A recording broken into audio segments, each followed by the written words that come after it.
Now when Mars is in the second house from Saturn, so Saturn's energy of being a follower, somebody who wants to do service, somebody who's very committed, somebody who's very loyal, hardworking, a structured person, very organized person, one will also follow their career, focus on their karma, stability, helping people, stagnation, all will come in. What is the second house?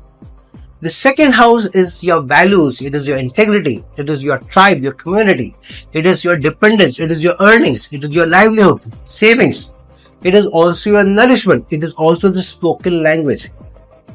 And what is Mars? Mars is the general who has the fighting ability to be able to go and get results. It is your killer instinct, it is also your goal getting ability, it is overcoming competition, it is power struggles, it is enforcing rules on others, it is also loss of your interest, it is your well-being, sharpness, it is your killer instinct, it is also your temper and anger. So when Mars is in the second house from Saturn, one side, Mars wants you to focus on your earnings, your savings, and wants to go and get it. But Saturn says that, hang on, Saturn doesn't want to rush into spending. So Saturn wants you to hold back spending, holds back overspending, which Mars may want you to indulge in. So with this energy, sometimes you have to be able to do a lot of balancing in how much you're spending, how much you're saving also. So sometimes Mars in the second house can bring in financial challenges because on one side you're rushing into expenses, but Saturn is giving you the focus that, okay, hang on, you have to save.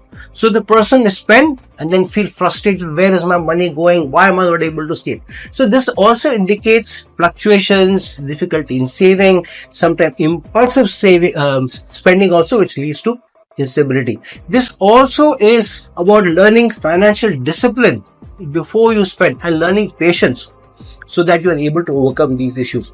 Here it is also about, because the second house is also your language. This is also about Mars saying things in a hurry without thinking sometimes.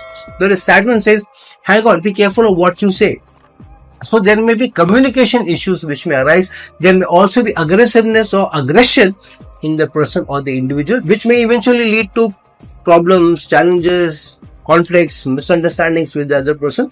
This is also about developing diplomatic and tactful communication, while also knowing that it is important that you maintain positive relationships.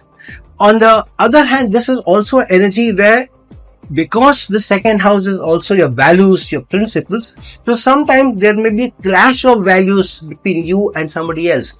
Mars says, focus on your values, focus on the principles. However, sometimes you may not hesitate to move away slightly from it because of the killer instinct to drive to achieve. So sometimes you may want to compromise a bit your values and principles to be able to achieve it. But Saturn says rules, regulation, boundaries are important. So this is a placement which indicates conflicts or tensions sometimes within the family, or struggles which is aligning your personal values with those of the family members. So there may be a conflict there may be a challenge there. So this individual may need to assert independence or establish boundaries with others, but also respecting other people's values, other people's principles, other people's boundaries also. So this is about cultivating patience, understanding, and assertiveness is the key to overcoming the negative dynamics within the family, within the house, within the community, and to focus on being more financially independent but also disciplined.